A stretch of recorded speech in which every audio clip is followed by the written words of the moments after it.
ఆరాధనకు సహాయకరముగా యూదా పత్రిక మొదటి వచనము అందరం కూడా కలిసి చదువుతాం. యూదా పత్రిక మొదటి వచనము. యేసుక్రీస్తు దాసుడును యాకోబు సహోదరుడనైన యూదా తండ్రి అయిన దేవుని యందు ప్రేమింపబడి యేసుక్రీస్తునందు భద్రము చేయబడి పిలువబడిన వారికి శుభమని చెప్పి వ్రాయినది. 2వ వచనం.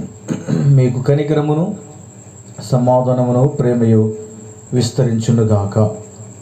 ప్రభు యొక్క సహాయం కొరకై ప్రభు వైపు చూస్తాం. ప్రేమగల మా తండ్రి, యేసుక్రీస్తు వారి అత్యున్నతముగా హెచ్చించబడిన శ్రేష్టమైన నామమును బట్టి వందనములు స్తోత్రం చెల్లిస్తూ ప్రభువా, ఈ రీతిగా ఉదయకాల సమయంలో మిమ్మల్ని ఆరాధించేదాని కొరకై ఓ ప్రభువా, మీ సన్నిధితో మమ్మల్ని సమకూర్చినందుకై, నిలబెట్టినందుకై మీకు స్తోత్రాలు చెల్లిస్తుంటున్నాం. చదవబడిన లేఖనాల నుండి మిమ్మల్ని ఊర్చి ధ్యానించుకున్నటకు, మిమ్మల్ని స్తుతించి ఆరాధించేదాని కొరకై కావలసిన మీ సమృద్ధి అయిన కృపను అనుగ్రహించి నడిపించమని ప్రార్థిస్తూ వందనములు చెల్లిస్తూ యేసుక్రీస్తు వారి అతి శ్రేష్ఠుల నామం పేరిట స్తుతించి ప్రార్థించి వేడుకొంచున్నాము తండ్రి, ఆమేన్. ఈ యూదా పత్రికలో ఒక మాటను మనం చూస్తూ ఉన్నాం. తండ్రి అయిన దేవుని యందు ప్రేమింపబడి. మొదటి యోహాను పత్రిక 4వ అధ్యాయము 16వ వచనములో, మొదటి యోహాను 4:16, మన ఎడల దేవునికి ఉన్న ప్రేమను మనం ఎరిగిన వారమై దాన్ని నమ్ముకొనుచున్నాము. దేవుడు ప్రేమా స్వరూపి అయి ఉన్నాడు. కాబట్టి గాడ్ ఈస్ లవ్. దేవుడు ప్రేమా స్వరూపి. అదే రీతిలో 4వ అధ్యాయంలోనే 8వ వచనంలో కూడా దేవుడు ప్రేమా స్వరూపి అని రాయబడుతూ వచ్చింది. కాబట్టి దేవునికి ఉన్నటువంటి పేర్లలో ఒక పేరుని మనం ఏమి పెట్టుకోవచ్చు అంటే ఆయన ప్రేమా స్వరూపి అని పెట్టుకోవచ్చు. ఆయన మనల్ని ప్రేమించాడు. ఈ క్రీస్తు ప్రేమను గురించి పౌలు అపోస్తలుడు ఎఫెసీ సంఘానికి రాస్తూ ఒక మాట అంటాడు. ఎఫెసీలకు రాసిన పత్రిక 3వ అధ్యాయము 19వ వచనం. ఎఫెసీలకు రాసిన పత్రిక 3వ అధ్యాయం 19వ వచనం. జ్ఞానమునకు మించిన క్రీస్తు ప్రేమను తెలుసుకున్నటకును తగిన శక్తి కలవారు కావాలని ప్రార్థించుచున్నాము. దేవుడు ప్రేమాస్వరూపి. ఈ ప్రేమాస్వరూపి అయినటువంటి దేవుడు తన ప్రజలైన వారిని ఏ రీతిగా ప్రేమించాడు అని అంటే, ఆ ప్రేమను తెలుసుకునే దాని కొరకై జ్ఞానం అవసరము. దాని కొరకై పౌలు అపోస్తలుడు ప్రార్థన చేస్తూ ఉన్నాడు. జ్ఞానమునకు మించిన క్రీస్తు ప్రేమ. కాబట్టి క్రీస్తు ప్రేమ ఎలాంటిదనంటే జ్ఞానమునకు మించింది.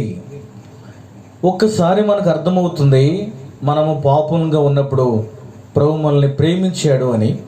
అయితే యాత్రా జీవితంలో ప్రభుని అనుభవించిన కొలది ప్రభు యొక్క ప్రేమ తెలుసుకునే దాని కొరకై అది ఎలాంటిది అంటే జ్ఞానమునకు మించిన క్రీస్తు ప్రేమ.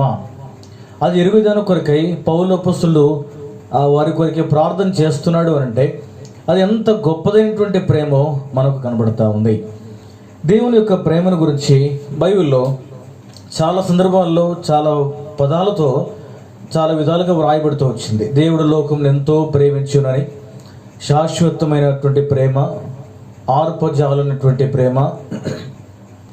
కాబట్టి ఇలాంటి పేర్లు బైబిల్ గ్రంథంలో అనేక సందర్భాలు మనకు కనిపిస్తూ ఉంటాయి.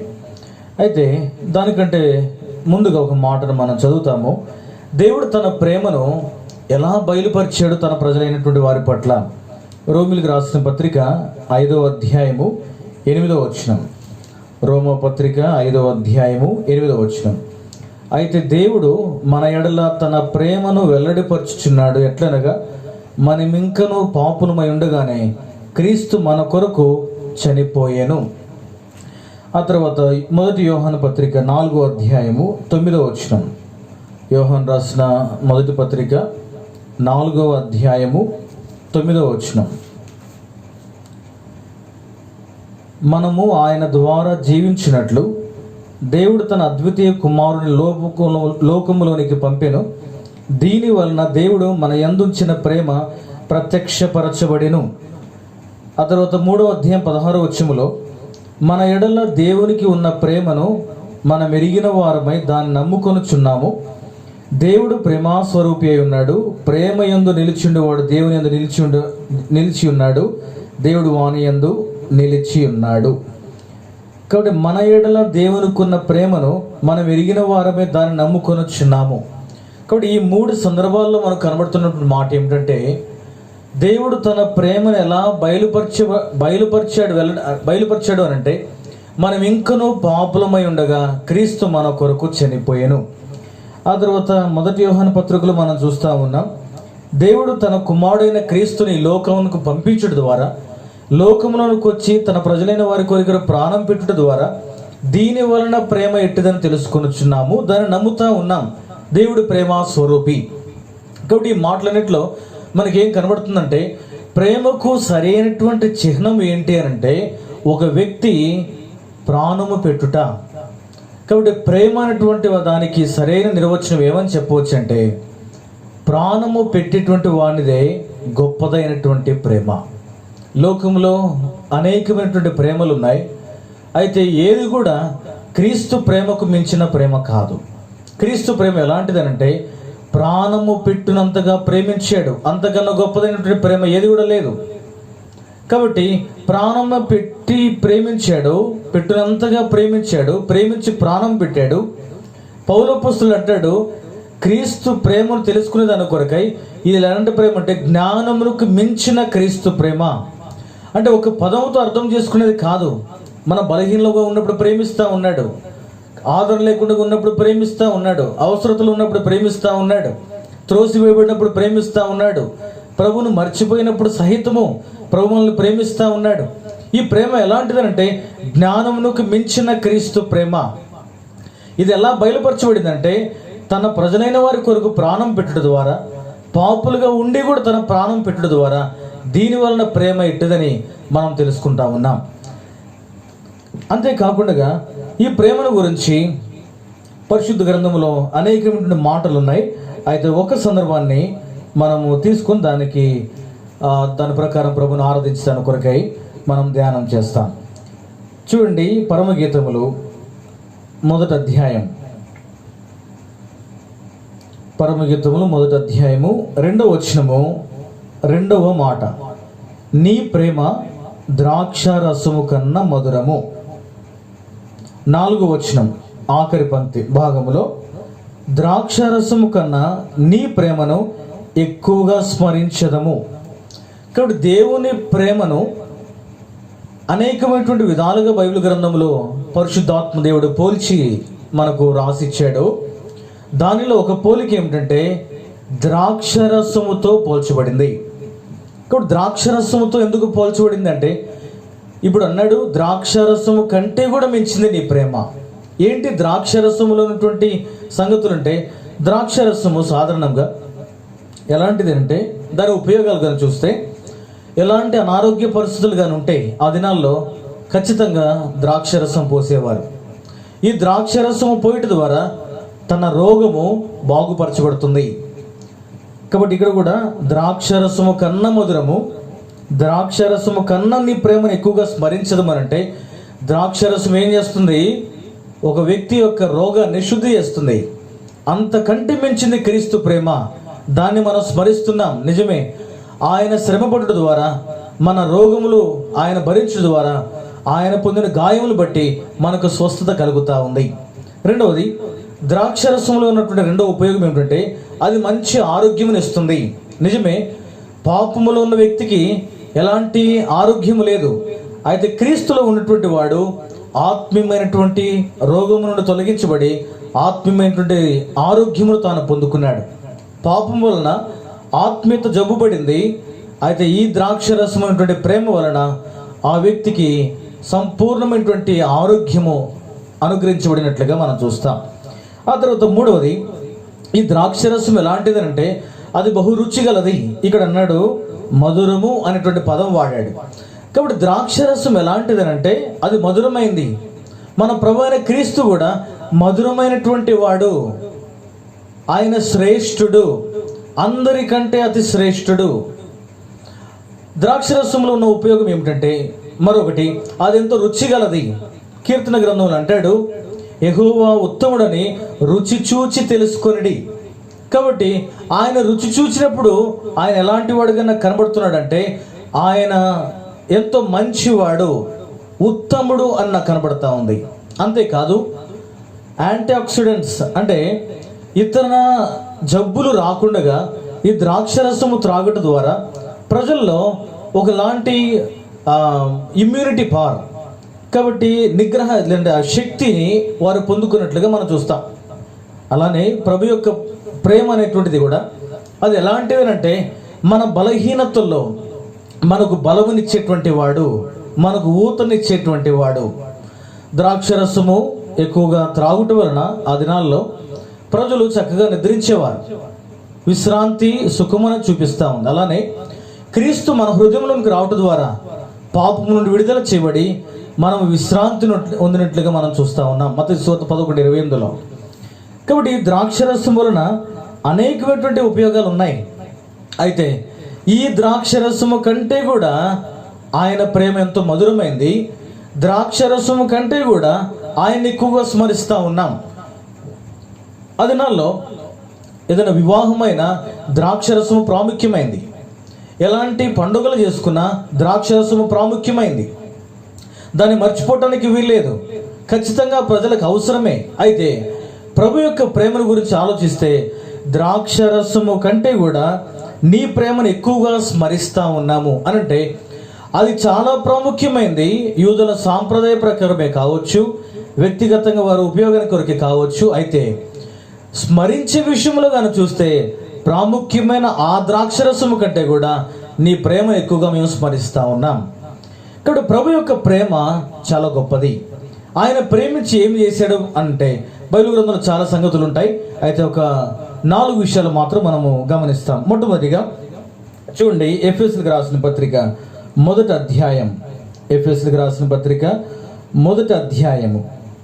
ప్రేమ చేత ఆయన క్రీస్తులో మనలను ఏర్పరచుకొనెను. ఆయన ప్రేమ చేత మనల్ని ఏర్పరచుకున్నాడు. రెండవది, ప్రకటన గ్రంథం 1వ అధ్యాయము 6వ వచనములో మనల్ని ప్రేమించుచు తన రక్తము వలన మనకు విమోచన అనేది మనం చూస్తాం. కాబట్టి ప్రభు యొక్క ప్రేమ ద్వారా మనం ఏర్పరచబడ్డాము. ప్రభు యొక్క ప్రేమ ద్వారా మనము విడిపించబడ్డాము. మనల్ని ప్రేమించు తన రక్తం వలన మన పాపం నుండి మనలను విడిపించిన వానికి మహిమయు ప్రభావమును యుగయుగములు కలుగునుగాక. మూడవది, ఆయన ప్రేమించి ఏం చేశాడంటే ఎఫెసీయులకు రాసిన పత్రిక 5వ అధ్యాయం 2వ వచనంలో, ఆ తర్వాత 27వ వచనంలో క్రీస్తు సంఘమును ప్రేమించి తన్ను తాను అప్పగించుకొనెను అని చూస్తా ఉన్నాం. ఆ తర్వాత 4వది, ఎఫెసీయులకు రాసిన పత్రిక 2వ అధ్యాయం 5వ వచనంలో చూస్తే క్రీస్తుతో కూడా మనలను బ్రతికించెను అని చూస్తున్నాం. ఇక్కడ మొట్టమొదటిగా ఆయన ఏర్పరచుకున్నాడు. రెండవది, ఆయన మనల్ని విమోచించాడు. మూడవదిగా మనల్ని ప్రేమించి తను అప్పగించుకున్నాడు. ఆ తర్వాత ఆయన మనల్ని ప్రేమించి క్రీస్తుతో కూడా మనల్ని జీవింపజేశాడు, మనం బ్రతుకునేటువంటి వారము. అయితే దీనిలో ఒక తలంపును మాత్రం మనం చూస్తాం, క్రీస్తులో మనల్ని ఏర్పరచుకొనెను. మరొకసారి చదువుతాం. ఎఫెసీయులకు రాసిన పత్రిక 1వ అధ్యాయము 6వ వచనం ఆఖరి పంక్తిలో ఉంది, ప్రేమ చేత ఆయన క్రీస్తులో మనలను ఏర్పరచుకొనెను. ప్రభు మనల్ని ప్రేమించి ఏర్పరచుకున్నాడు. ఆ ప్రేమ చాలా గొప్పది. ద్రాక్షరసము కంటే కూడా ఎక్కువగా స్మరించేటువంటి ప్రేమ. అంతేకాదు ఈ ప్రేమ ఎలాంటిదంటే జ్ఞానమునకు మించిన క్రీస్తు ప్రేమ. ఇది మనకు అంతు చిక్కినటువంటి ప్రేమ. సరే, ఈ తలంపులో ఆయన ప్రేమ చేత మనల్ని ఏం చేశాడంటే ఆయన ఏర్పరచుకున్నాడు.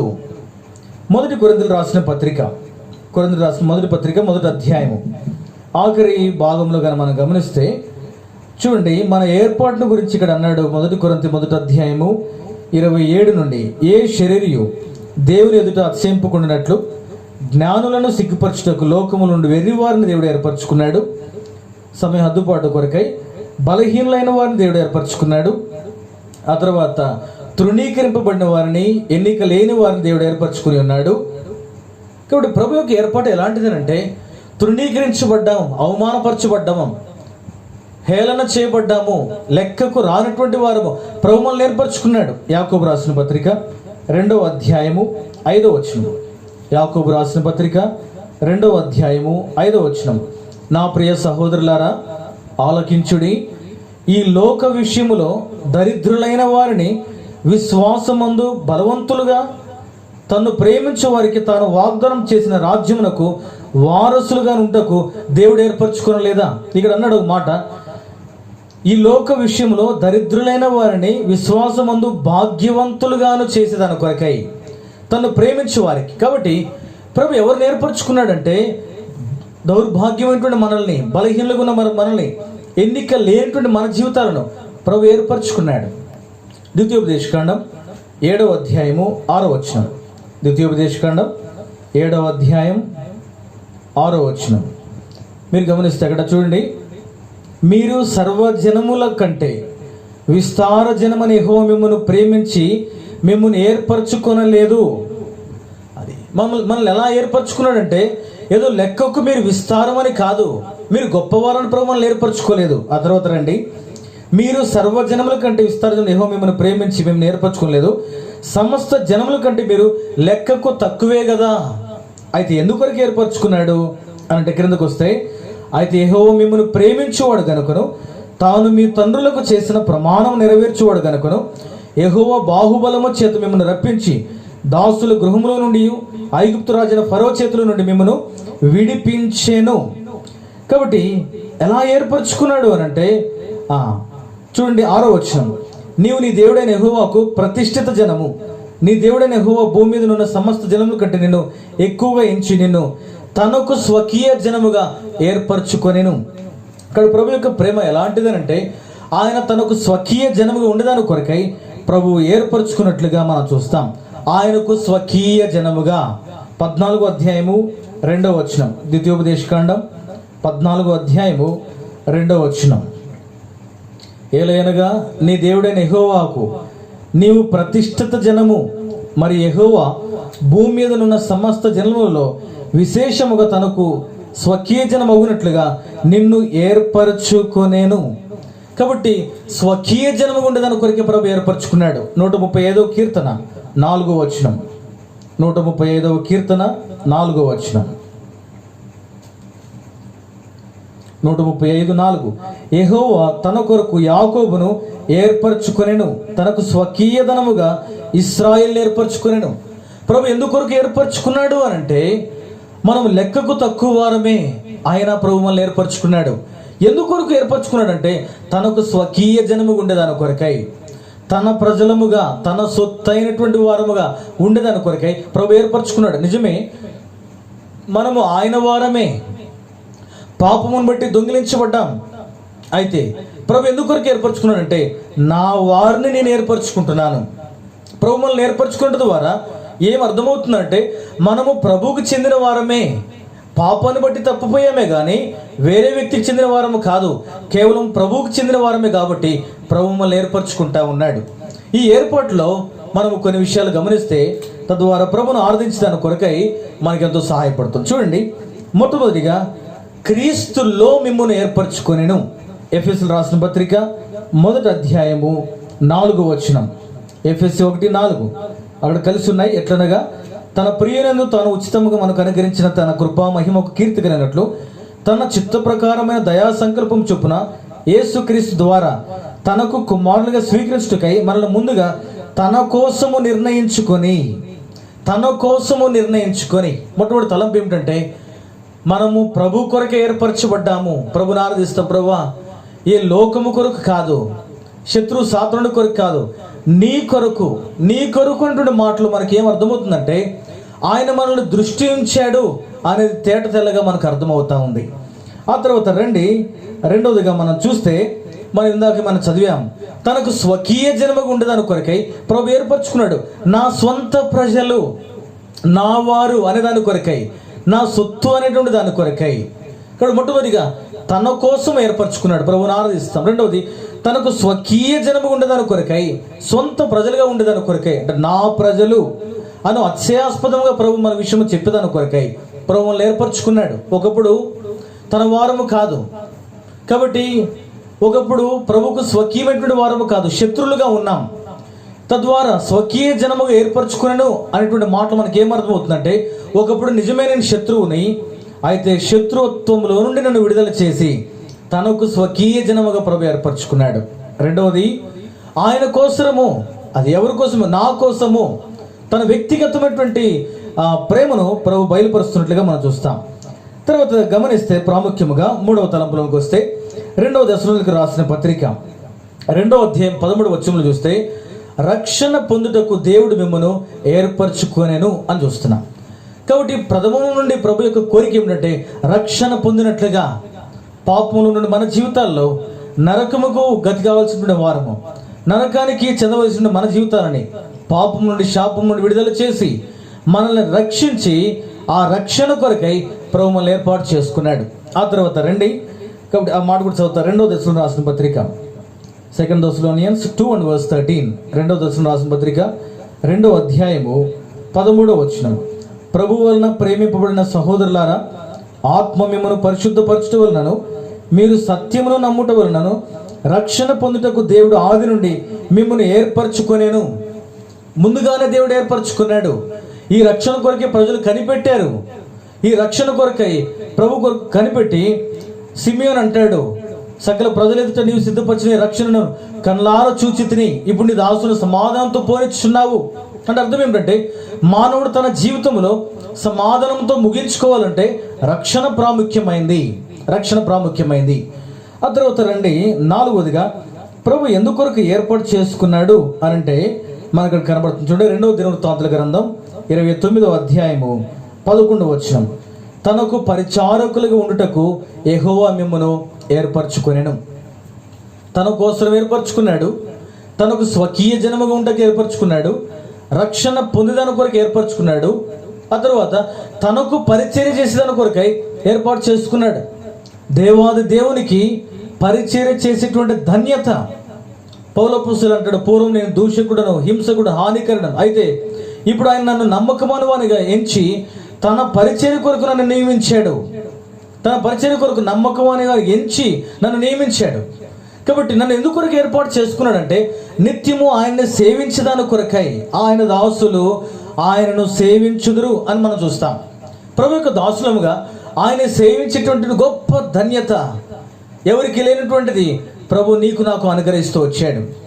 ఆ తర్వాత ప్రభు ఇంకా దేని కొరకు ఏర్పరచుకున్నాడు అంటే చూడండి, కీర్తనలు 33:12, కీర్తనలు 33:12, 33వ కీర్తన 12వ వచనం.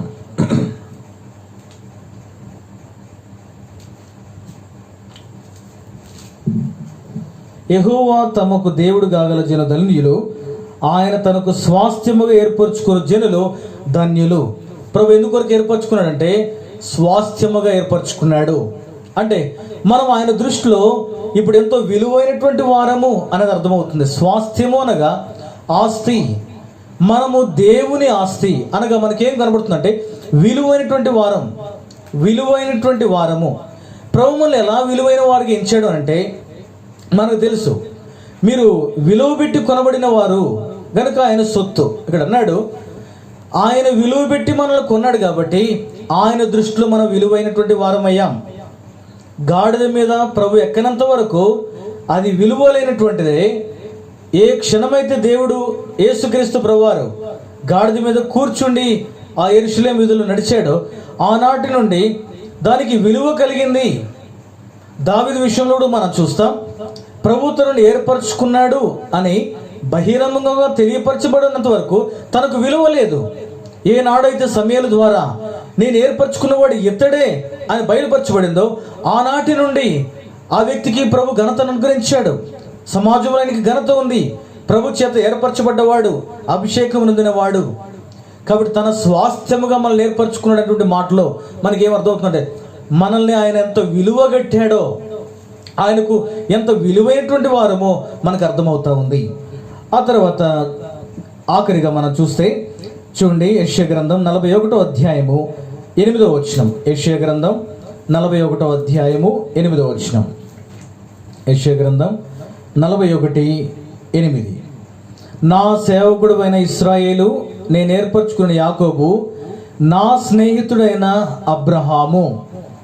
నేను ఏర్పరచుకున్న యాకోబు, నా స్నేహితుడైన అబ్రహాము.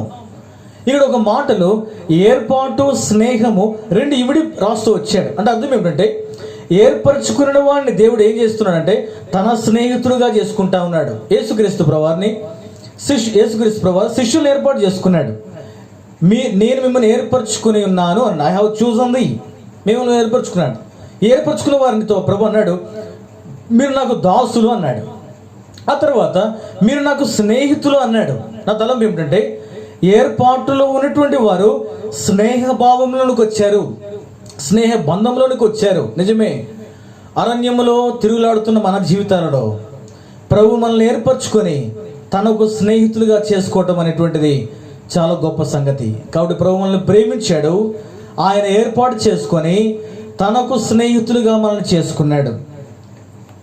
ఆఖరిగా 7వది యాకోబు రాసిన పత్రిక 2వ అధ్యాయము 5వ వచనం.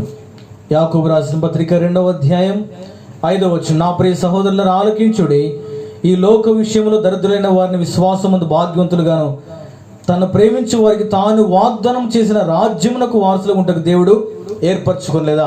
ఆఖరిగా ప్రభు ఎందుకు కొరకు ఏర్పాటు చేసుకున్నాడంటే, ఆయన రాజ్య వారసులుగా ఉండేదాని కొరకై ప్రభువులను ఏర్పాటు చేసుకున్నాడు. నిజమే, చిన్న మంద భయపడకుడి, మీకు రాజ్యం అనుగ్రహించుటకు మీ తండ్రికి ఇష్టమాయను రాజ్యము మన కొరకే. ఆ గొప్ప రాజ్యము నమ్మనటి ప్రజలకు, శత్రువులమైన మన జీవితాలలో ఆ గొప్ప రాజ్యం అప్పగించాడు అని అంటే ఎంత విలువైనటువంటి వారముగా ప్రభవించాడో, మనల్ని ఎంతగా నమ్మాడో ప్రభు చూడండి. కాబట్టి ప్రభు యొక్క ఏర్పాటు చాలా గొప్పది. మొట్టమొదటిగా మనం చూస్తూ వచ్చాం, ఆయన తన కోసం ఏర్పరచుకున్నాడు. ఆ తర్వాత రెండవది, తనకు స్వకీయమైన ప్రజలకు ఉండేదాని కొరకై ప్రభు ఏర్పరచుకున్నాడు. ఆ తర్వాత మూడవది, రక్షణ కొరకై, రక్షించబడేదాని కొరకై, పాప ఊపిలో నుండి తప్పించబడి ప్రభు యొక్క రక్షణలోకి రావడం కొరకై ప్రభు ఏర్పరచుకున్నాడు. ఆ తర్వాత నాలుగవదిగా చూస్తే, తనకు పరిచారకులు ఉండేదాని కొరకై, తనను సేవించేదాని కొరకై ప్రభు ఏర్పాటు చేసుకున్నాడు. ఐదవది, తనకు స్వాస్థ్యముగా ప్రభు ఏర్పాటు చేసుకున్నాడుగా ప్రభు దృష్టిలో మనం విలువైనటువంటి వారముగా మనకు కనబడతా ఉంది. ఆరవది, మనము తనకు స్నేహితులుగా ఉండేదాని కొరకై ప్రభు ఏర్పాటు చేసుకున్నాడు. ఆఖరిగా ఏడవది, ప్రభుకు లేదంటే ప్రభు యొక్క రాజ్యమును పొందేదాని కొరకై, రాజ్య వారసులుగా చేసేదాని కొరకై బలహీనులంగా తృణీకరించబడిన ఎన్నికలైన మన జీవితాల్లో ప్రభు మనల్ని ఏర్పాటు చేసుకున్నాడు. నిజమే, ప్రభు యొక్క ఏర్పాటు చాలా గొప్పది అని మనం చెప్పవచ్చు. అంతేకాకుండా మనకు తెలుసు, 1 పేతురు రాసిన పత్రిక 2వ అధ్యాయం 9వ వచనంలో మీరు ఏర్పరచబడిన వంశమును, రాజులైన యాజక సమూహము అంటాడు. ఎందుకొరకు ఏర్పాటు చేసుకున్నాడంటే, మీరు చీకట్లో నుండి ఆశ్చర్యకరమైన తన గుణాత్యం ప్రచురము చేసేదాని కొరకై. కాబట్టి మీరెవరు అంటే, ఒకప్పుడు చీకటి, ఎన్నికలైనటువంటి వారు, తృణీకరించబడిన వారు, దరిద్రులైనటువంటి వారు, అయితే ఆశ్చర్యకరమైన తన వెలుగులోనికి మిమ్మల్ని ప్రవేశింపజేశాడు. ఎందుకంటే తన గుణాతిశయంలో ప్రచురం చేసేదాని కొరకై, ఆయన గుణలక్షణం ప్రచురం చేసేదాని కొరకై, దాని కొరకై ప్రభువులను ఏర్పాటు చేసుకున్నాడు. ఎక్కడిది ఏర్పాటు అంటే, ప్రేమలో నుండి ఉద్భవించింది మన కోసమైన తన ఏర్పాటు. మనకంటే గొప్పవారు ఎంతోమంది ఉన్నారు, జ్ఞానవంతులు ఉన్నారు, వారందరినీ కాదని. ఇక్కడ ప్రపంచాన్ని ఏలేటువంటి ఏలికలు ఉన్నారు, వారెవరూ కాదని సామాన్యమైన ప్రజలు నిన్ను నన్ను ప్రభు ఏర్పాటు చేసుకున్నాడు. కాబట్టి ప్రభు మనల్ని ప్రేమించాడు. ద్రాక్షరసము కంటే కూడా ఆయన ప్రేమ స్మరించుకుంటా ఉన్నారు వాళ్ళు, శూలమెత్తి లేదా సంఘము. నిజమే, ఎందుకొరకు ఆయన ద్రాక్షరసము కంటే ఆయన మధురమైన వాడయ్యాడు. ద్రాక్షరసము కంటే కూడా ఆయన ఎందుకు అంత శ్రేష్ఠుడంటే, జ్ఞానముకు మించింది క్రీస్తు ప్రేమ. ఈ ప్రేమ చేత ప్రభు మనల్ని ఏర్పాటు చేసుకున్నాడు. ఏర్పాటులో అనేకమైన ఆశీర్వాదాలు లేఖనానుసారంగా మనం చూస్తూ వచ్చాం. కాబట్టి తలంపులతో ప్రభువుని మనం ఆరాధిస్తాం. ప్రభువునికి సాయపడుగాక.